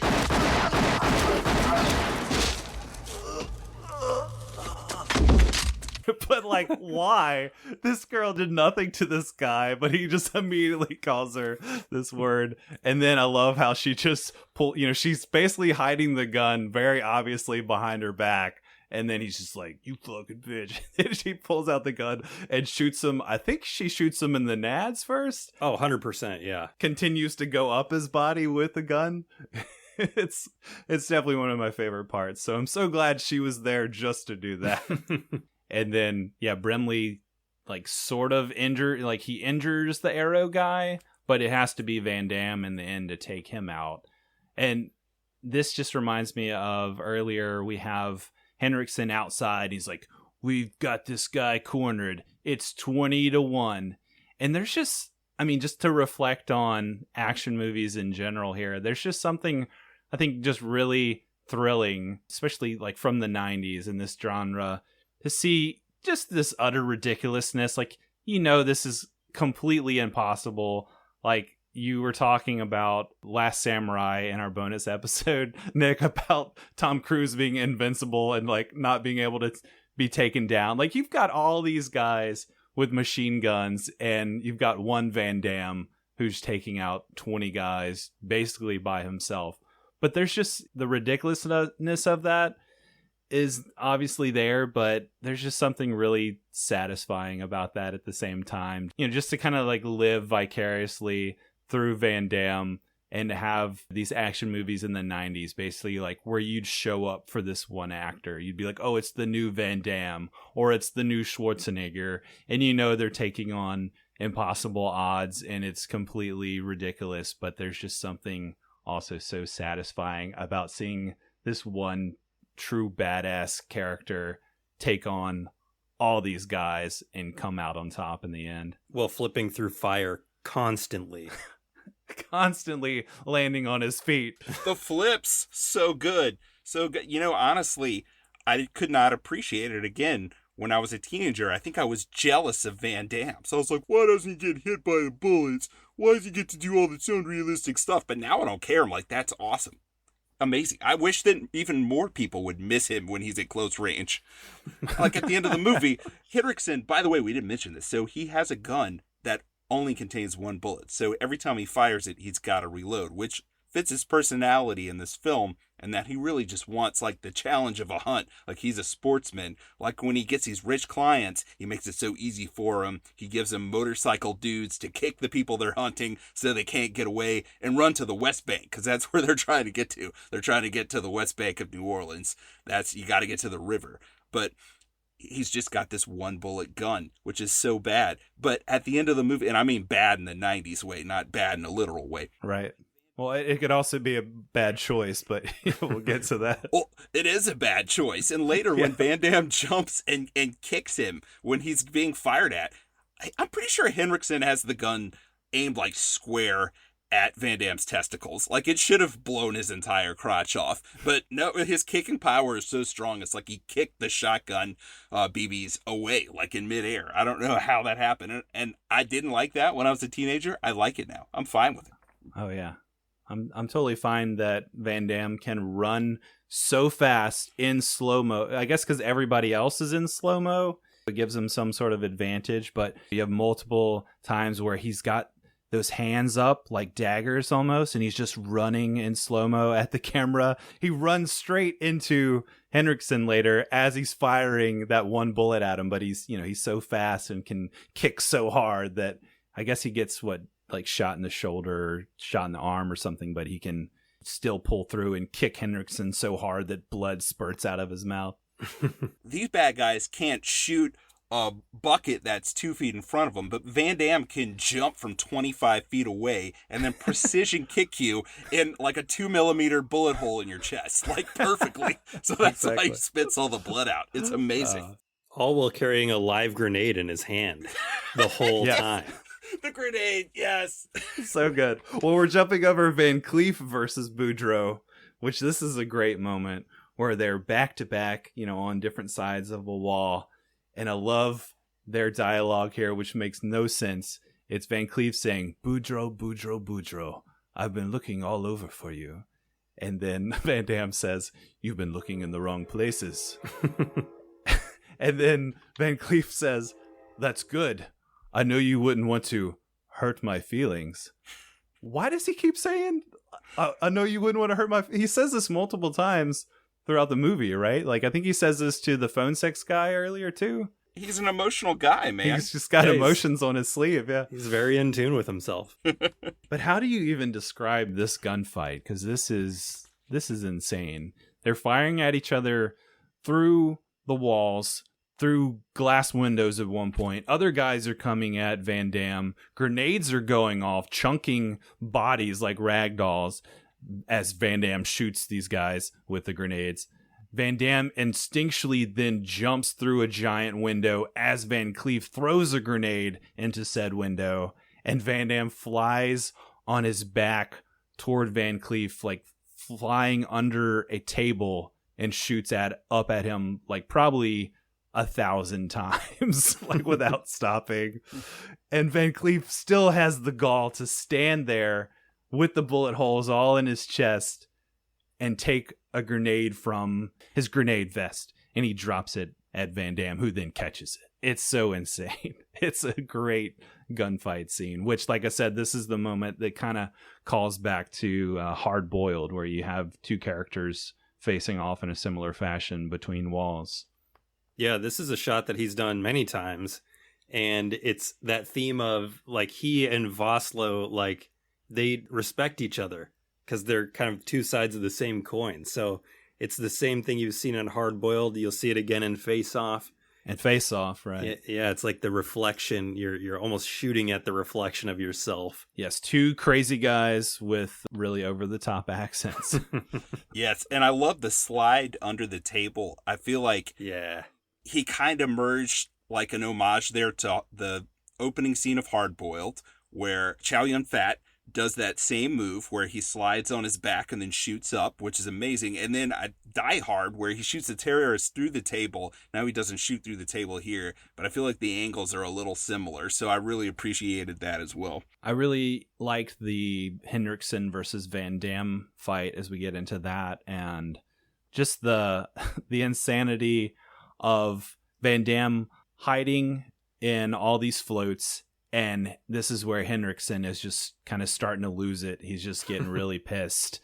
He can't find this guy, and Van Damme's taunting him like, "How does it feel to be the hunted?" But I couldn't hardly make out some of the stuff that Henriksen was spouting out here. Like, I've shot a weapon in every country. You'll never kill me. Like, I'm invincible, basically. I wasn't quite sure everything he was saying there, but it is pretty awesome when Van Damme then like triple flips out of barrels on fire and shoots Henriksen with his shotgun, like as he's like in air falling from his flip. And then Henriksen then is like blown back at least 30 feet from this one shotgun blast. It's quite amazing. And then he's just obliterated. But then he's still up. Well, then he's still up. He's somehow like still alive and able to take the girl hostage and stab the uncle with one of the arrows. You know, she's there again, just kind of being worthless. And I thought there was going to be some kind of trickery when he asks her to load his weapon. So he's got her like in a headlock or whatever, and he asks her to load his one bullet into his one gun. Right. And I thought, okay, there's going to be some funny business here. Not really. She just loads it, and Van Damme's just really fast. Right, exactly. Like, it's pretty a simple setup. But I was thinking the same thing. Like, she's going to drop the bullet, like, or not put it in the right way, or, you know, fumble with it or something. And then that would give Van Damme a chance to run and kick him in the face. But no, it's just Van Damme versus bullet, and Van Damme wins. And then we get the classic action hero move of putting a grenade in the pants. So good. Well, and then before this, Hendrickson asks him, "Why are you doing this?" And Van Damme's line is, "Poor people get bored too." That feels like something Van Damme came up with that day. It was just like, I'm going to say this. Is that why Henriksen was so surprised when he said it? Because his reaction is just, oh. I like how he then headbutts him, and it's another 30 feet that he flies back into one of the Mardi Gras floats. And Henderson, I guess instead, he does actually fish the grenade out of his pants. But instead of maybe like throwing it away or trying to get rid of it, he tries to unscrew it and like, you know, deactivate the grenade, but it's no cigar, and then kablamo. Well, he does unscrew it, but he doesn't keep the fuse far enough away from the grenade, like the body of it. So when it catches, like when the spark lights, it still catches it. It's a really rookie move. It does not seem like something he would do. Right, and he's really pleased with himself for a moment there. He's like, aha, I did it. But then the spark happens, and he's like, uh-oh. Like, whoops. Right. I love how the credits roll as they're walking out of this factory. This is the last shot. And like we said before, it's Born on the Bayou. Get a little Creedence here right at the end. Perfect nod to Boudreaux's character. So just great, awesome, action-packed ending for this insane movie. I think the thing that stood out to me the most this time watching it was Russell Carpenter's cinematography. Not to get too fancy with Hard Target, but this movie, it looks great in 4K. It also looks great on your 6-inch phone screen on Tubi.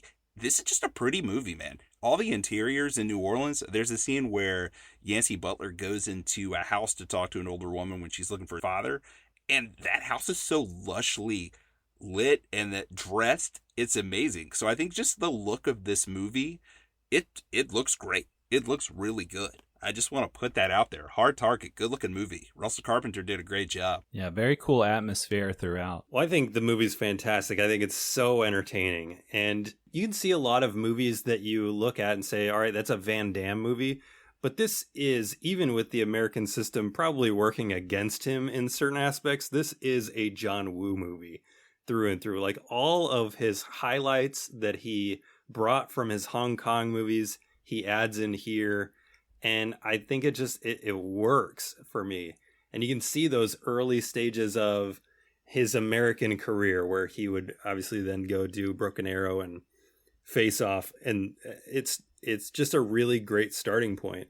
I love this movie, and not ironically, I think it's just really, really entertaining. I agree.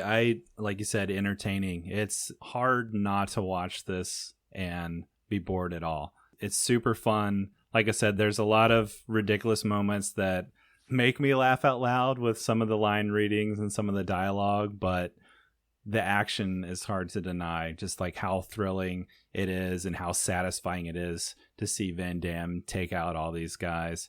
And like you said, all the John Woo-isms, I think it's just a perfect amalgamation of Jean-Claude Van Damme and John Woo put together and like what they both bring to the table. So it's really fun. This is the second time I've watched this in, the last couple of years. So it was, I think, even better on this rewatch. I'd probably say Broken Arrow is still probably one of my favorites from John Woo, and that probably has a lot to do with Christian Slater being, love of my life, and John Travolta just being so insane in that movie. But I feel like this is probably way better than what it gets credit for, despite some of the clumsy acting and some of the off-kilter dialogue, and Yancey Butler basically doing nothing, and the terrible editing. Oh yeah, it's really bad. But at the same time, some of those action scenes very well put together, very thrilling, very satisfying. So I feel like without some finesse in that regard, it wouldn't work quite as well as it does. So it's definitely got a lot going for it. Sure. Star ratings, guys? Are you going out of 5 or are you going out of 10? Well, Nick goes out of 10 and I go out of 5. So I go out of 7. Yeah. I'm from the Force 5 podcast, so I guess I got to go 5. I will go 3.5 out of 5. Yeah, I'm going to be boring and completely agree with both of you. This is a 7 out of 10 for me. Big time. Agree with both of you on a much grander scale of 10, which is the perfect scale.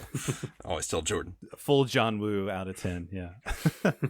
This movie actually made me want to do it out of 20. This is a 14 out of 20, guys. Nice. A 28 out of 40. Before we move on, we have movie connection to do with our previous movie. So last time we covered Serial Mom with Kathleen Turner as the suburban housewife gone mad, killing various people throughout her Baltimore City, directed by John Waters. Yeah, how are we going to connect Serial Mom to Hard Target, Nick? Do you got anything for us? Oh, I do, Jordan, actually. Oh, nice. So I never do, but this time I do. So yeah, you do. Serial Mom, the second to last murder that she commits, the last murder she commits before she goes to trial, what does she do? She sets someone on fire, Jordan. She sets someone on fire, and everyone just watches, dumbfounded, before they start cheering. What happens to Lance Henriksen in this movie? He gets set on fire, and 20 guys just stare at him, like, duh, just like Serial Mom. Now, they don't start cheering on his burning demise, which they should have, because then, if he's got 750, well, they could get their money back, right? They could have all gotten their money back if he had died. So I don't get why they weren't cheering on for him to burn either, but that's what I think the best connection for me is the burning and the just total, cool, you're burning, and that's awesome. Right. Well, which is also similar to Elijah's character being gunned down in the middle of New Orleans in front of a giant crowd and nobody doing anything or saying anything. I thought of, that when she sets Scotty on fire in the club at the end of Serial Mom, before that is also a little chase, right? So she's kind of on the hunt for Scotty and then, sets him on fire. So it's kind of like a hunt and it's pretty over the top. So that, I thought of that same scene actually for our connection. And then, like we said, we've covered John Woo before, to connect it to Broken Arrow. Check out that episode if y'all haven't listened to that, and the Surviving the Game episode. So based on the same material this came from. So were the police on strike in Serial Mom as well? They're just highly incompetent in Serial Mom. Yes. Around about the same level of involvement. Right. So we usually start off the episode with the Broken Warrior review, which we have a trivia battle. And the we're Fallen gonna have one Warrior. Did I say Broken Warrior? You're just thinking of Broken Arrow. That's right. Yeah, which is our most popular episode, by the way. Should we just rename our segment The Broken Arrow? Maybe we'll get more listeners that way. I don't know. They seem to love Broken Arrow, man. No, so it's Fallen Warrior. You quote-unquote beat me in trivia last time. Just totally trounced me. I beat you so bad. Right, I didn't know the answers to any of those questions that you asked at all. So the punishment was Hard Target 2, and we usually lead off the episode talking about the Fallen Warrior review, but since it's a sequel, I saved it for the end. Even though these movies aren't really connected other than that there is a hunt for people. Now, Jason, I believe you said you've seen this movie a while back. Do you have any impressions still from watching it before I talk about it very briefly? I'm a fan of Scott Adkins. I think he's a talented martial artist, and he kind of has a similar vibe to Van Damme in that not a great actor, but can carry a movie with his martial arts skills. And it seemed like a a nice throwback to a 90s style action movie. Nothing that's going to blow your socks off, but something that if you're looking for a good 90s action movie, you walk out and you're going to feel satisfied. So, yeah, overall, I think I enjoyed it. I don't remember much from it, aside from Robert Nepper being the main bad guy in there, but not bad. Okay, right on. I'm glad that I asked you to talk first, because that's the exact opinion I have. I love Scott Adkins. Have you watched the Undisputed movies? No, I haven't. The last one I saw with him in it was what was it, Avengement? Avengement. Okay, yeah. Watch the Undisputed movies, man. If you like fights. So he's in Undisputed 2 and 3 and Undisputed 4, which is just called Boyka after his character, which is amazing because the first Undisputed film has Wesley Snipes and Ving Rhames, and they're boxers. But then you get to the second one, and you've got Scott Adkins and Michael Jai White playing Ving Rhames' character, and it's MMA. And it's amazing. The fight scenes in those movies are incredible, and Scott Adkins plays this Russian guy with this thick, amazing accent, and he's so likable and so charming, even though he's so terrible. On those, I promise you, those are some of the best straight to DVD action movies ever. The fight scenes in those movies are way better than most non-straight to DVD movies. They're amazing. So I really like Scott Adkins a lot, even though, like you said, he may not be the best actor, but his hero was Van Damme. So he really wanted to have this movie made, and he got to play the Van Damme role, and I think he does great. It's not as good, obviously, as the original. John Woo's not directing. You don't have that New Orleans flavor. But hey, if you like the plot of the first Hard Target, this movie starts almost right off with it. Scott Adkins kills a guy in the ring in a fight because he's a fighter. It's the same start as the fourth Undisputed movie, basically. So he goes and he's like living the school of hard knocks, and all this happens in like the first 6 minutes of the movie. It moves so fast, and before you know it, he's in the jungle being hunted in Thailand, like almost immediately. You know, it takes like an hour in Hard Target for Van Damme to be hunted, but it's just Scott Adkins being hunted through the jungle with a few people that he meets in the jungle. There just happens to be random people in the jungle that he meets up with and joins along with. It's kind of like with Van Damme, right? He's known as like a kung fu guy. Like, there's not huge fight scenes in Hard Target. You know, you're not going to get anything like Bloodsport or anything like that, which I think some people were upset with Hard Target right when it came out, that he kind of diversified his action. You've got all these chase scenes and other things and shooting, instead of like, well, he does a lot of kicking, but it's not in like extended fight scenes. And it's the same with Adkins here. There's not really any great fight scenes, but there's a lot of fun chasing and shooting, and I dug it. I give it a 6 out of 10. If you like Scott Adkins or you like fun action movies, you can't really lose here. I mean, it's a good time. It's an inoffensively good time. I enjoyed it. Does he get to punch a snake in the face? Does he punch a snake? I can't remember. I watched the first Hard Target like 30 times after I watched Hard Target 2, so I can't remember. It all just blends together. Yeah. Let's say he did. I'm just hoping there's a callback like that. He's in the jungle and, you know, he sees a snake and gets to punch it in the face, like a callback to Van Damme. You were talking about straight to DVD action movies, and it just made me think, you know, kind of lamenting our times and thinking about when Hard Target came out in '93, this being a pretty big action movie, you know, and made pretty good money at the box office, about 30 million and then 70 million worldwide. And, you know, again, like I was talking about, just having a action star being able to carry a movie and it be almost like an event movie where everyone's going to go see the new Van Damme or everyone's going to go see the new Schwarzenegger. And I feel like this same movie coming out in 2022, like it wouldn't get a theatrical release. It would be like the Scott Adkins picture going straight to DVD and no one would see it.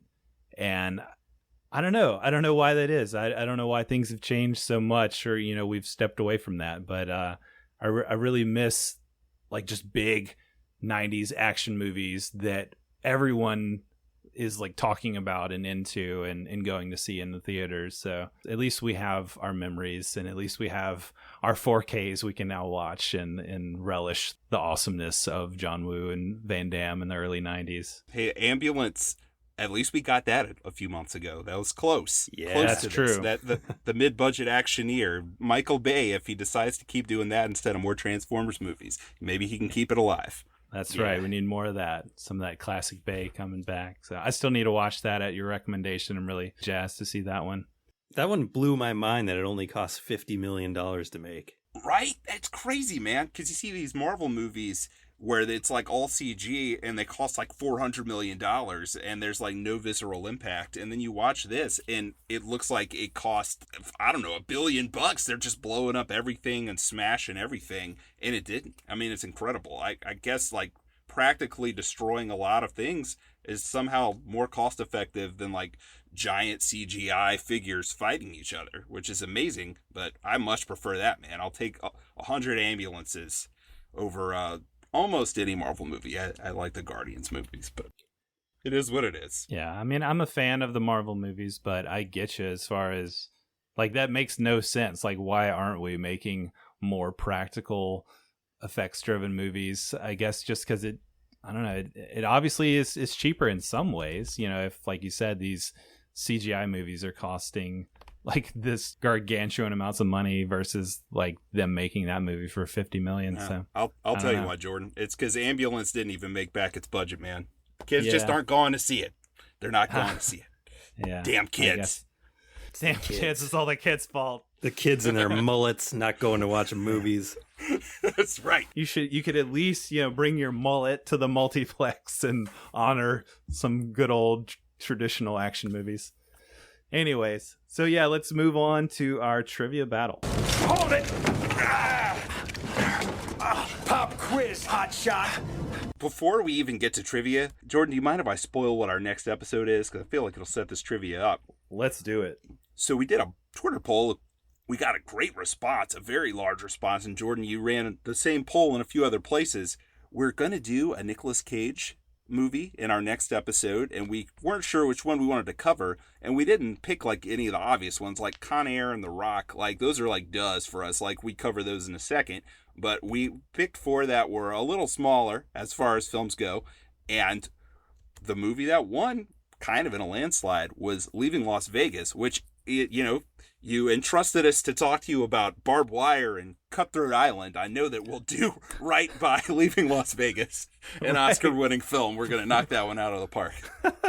Which, that kind of blew my mind. Like, okay, people voting on this, do y'all know our show? Do you know the kind of movies we really get excited about and talk about? Just some of these more ridiculous movies, like you said, Barbed Wire or even Broken Arrow, one of our more popular episodes. But yeah, everybody went with the Oscar winner, I guess. And one guy even emailed in, was like, and this is a shout out to Sebastian if he's listening to this. He's one of our listeners in France, and he's like, Leaving Las Vegas is dear to my heart. If you guys make bad jokes about that movie, I'll see you in court. Like, obviously people really care about this movie. There's a lot of people that, it sticks close to them. So I promise we'll only tell good jokes about Leaving Las Vegas. Speak for yourself, man. I'm going to be telling some terrible jokes. I'm sure. I've already got them queued up. We make no promises. And the punishment movie for that episode is going to be a Nicolas Cage movie too. I don't think either one of us had told the other what they have in mind, so that should be interesting. But let's get this trivia battle going, man. Let's get it going. That's what's at stake here. So whoever loses this is watching some abominable Cage movie, probably straight to video, like we were just talking about. You're calling that a punishment? I would call that a gift. I agree. We use punishment very loosely on this show because, there's definitely been some questionable punishments. I think Nick just wants to go easy on me at times because I usually lose these battles. So we'll see what happens here.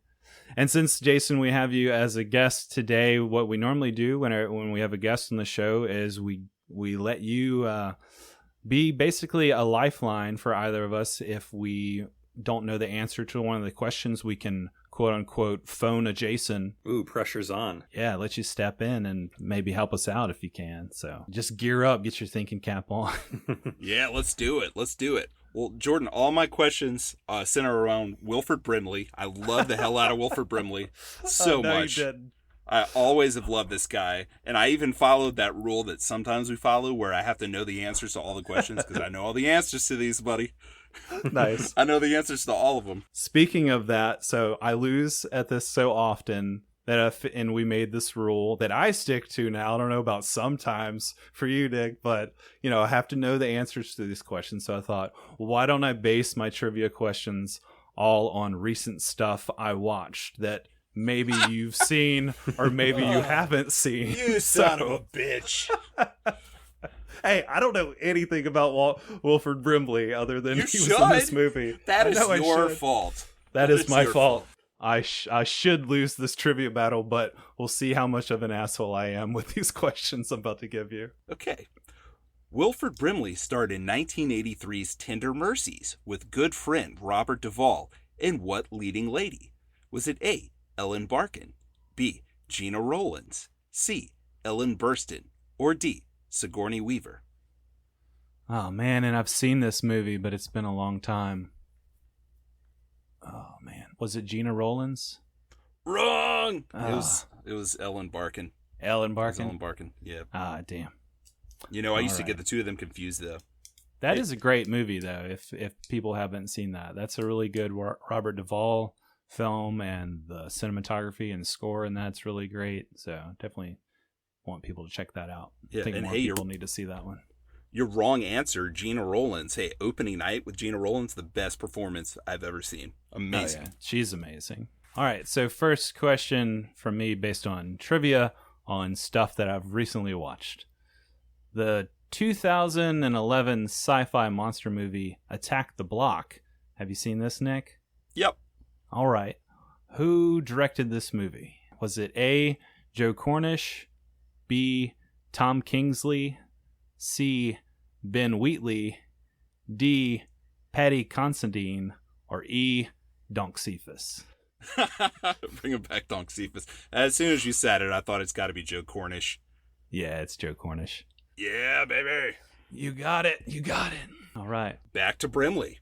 In 1984, Wilford Brimley starred in The Natural, directed by A, Robert Redford, B, Phil Alden Robinson, C, Barry Levinson, or D, Kevin Reynolds. What was the year? 1984. I know Redford stars in it. I've seen this one too. Was it Redford?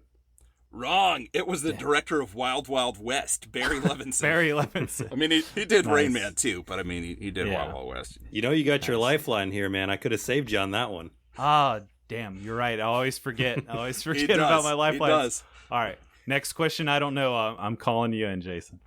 If there is a next question, let's see. If I get this right, true. You're dead. All right. So I'll bring out the big guns here.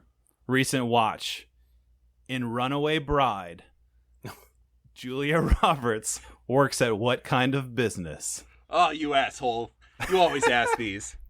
Was it A, a hair salon, B, a grocery store, C, a magazine publisher, D, a newspaper, or E, a hardware store?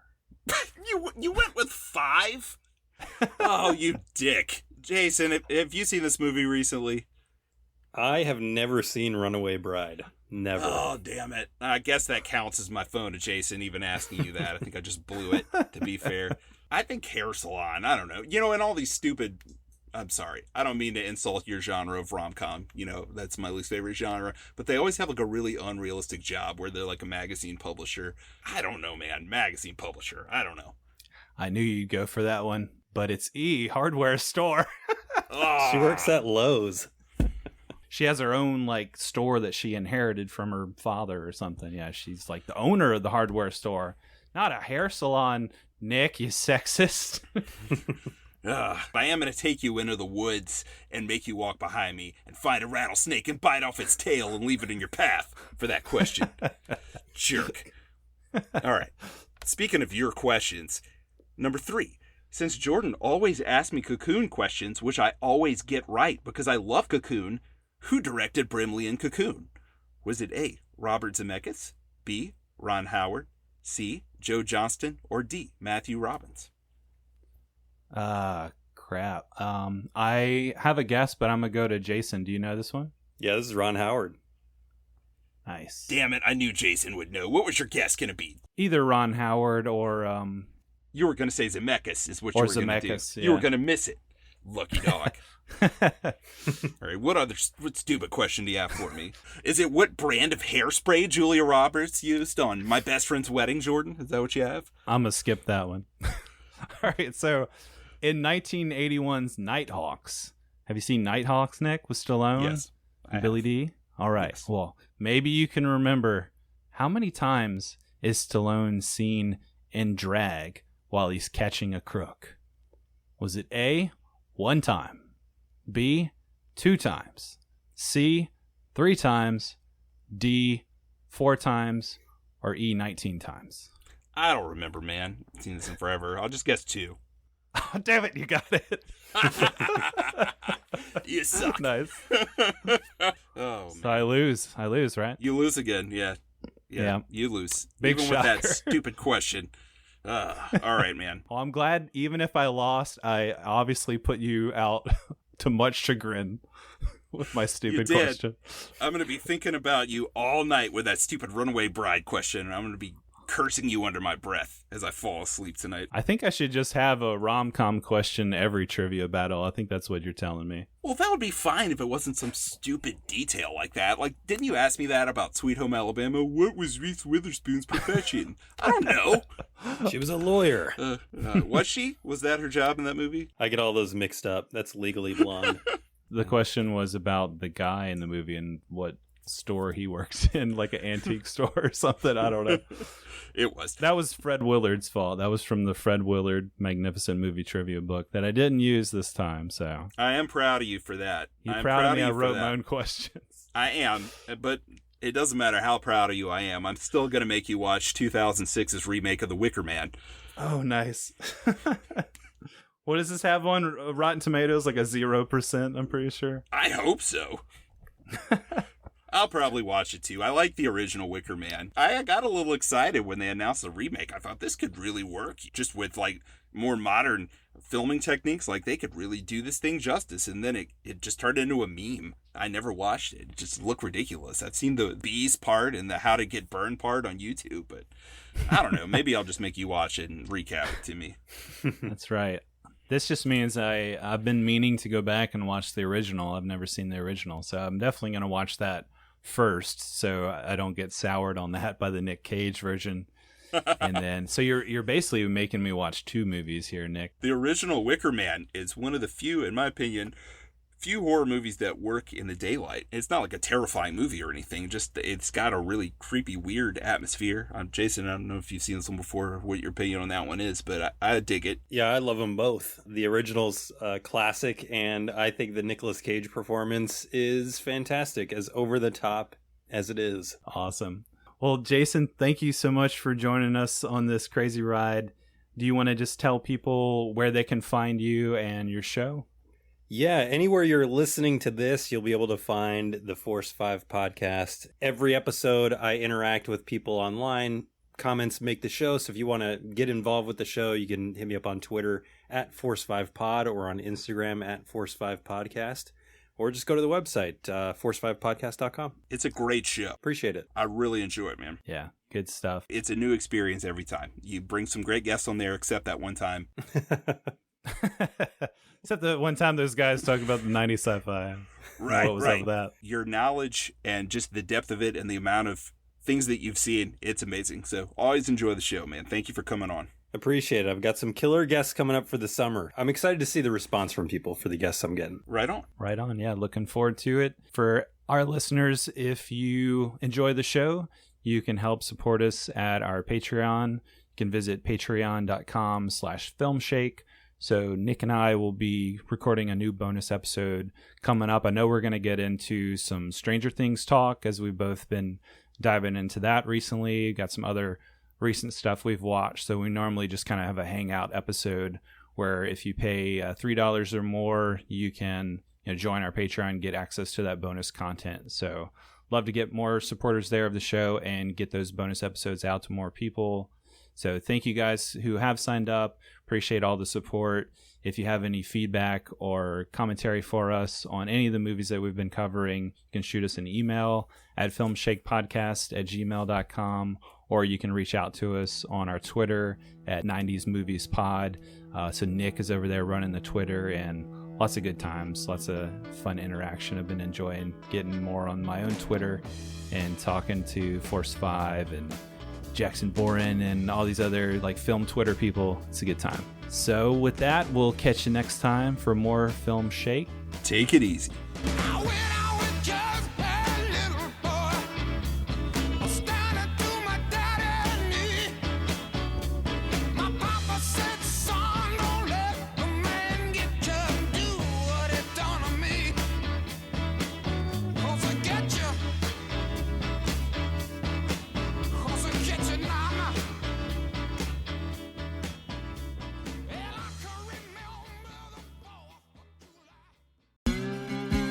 How's that gumbo chance? A tragedy.